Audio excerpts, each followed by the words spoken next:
Good afternoon. My name is Stephanie.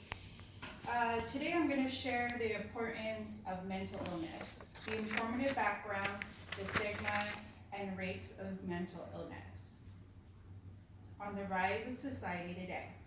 Mental illness has thought of a condition that is easy to overcome. However, it's undoubtedly raised from adolescents well into adults, left untreated or misdiagnosed. Personally, I've had experience working in a substance abuse treatment facility, also working with dual diagnoses that come in. Primarily, our major disorder that we work with is bipolar disorder, depression, along with the background of addiction. Working in that field for the last 3 years has shed some light as far as sometimes when we see an individual, we really don't know the depth of what they're really going through.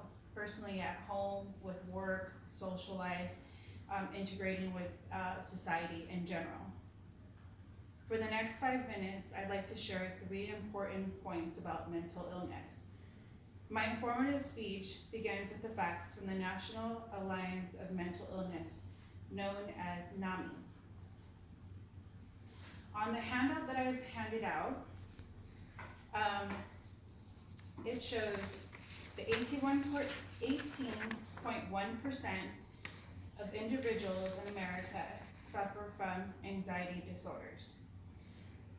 If you look on the side, 6.9% of Americans deal with major depression. In this handout, this is generalized over to the United States. NAMI is also known for, like I said, National Alliance of Mental Illness. In my job field, we work with NAMI. We also work with directors that are on board with the NAMI board. This is how I was able to find some information regarding, mental illness. This leads into my first topic.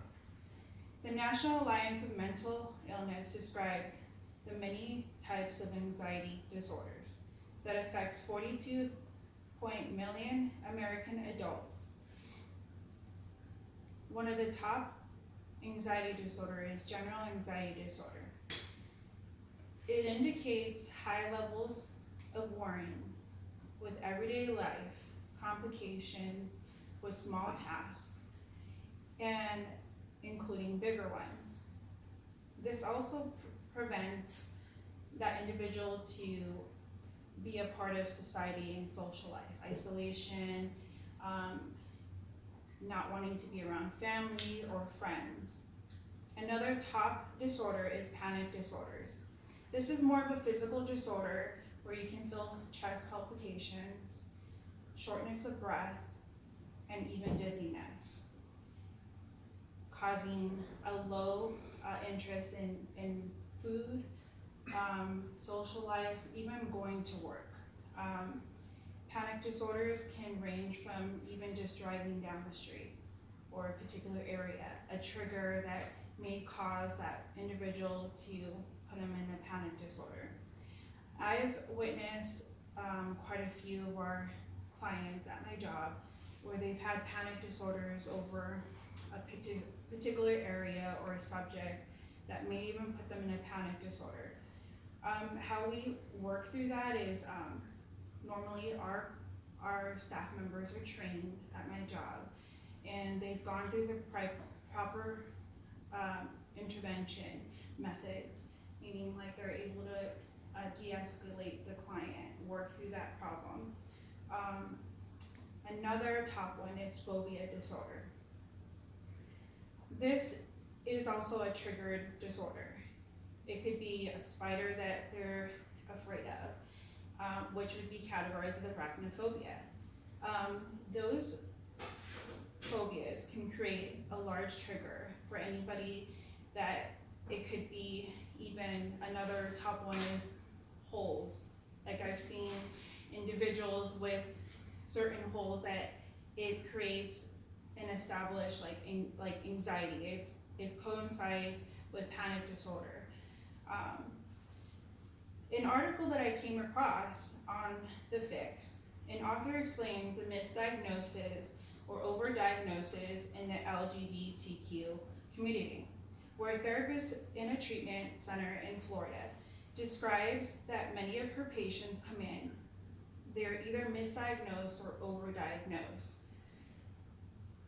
To break down the client, the patient in this treatment center, they create a treatment plan to break that barrier of whatever that they've been portraying for majority of their life. Allowing a safe community to be their true selves, creating a judgment-free zone, allowing them to be their true selves.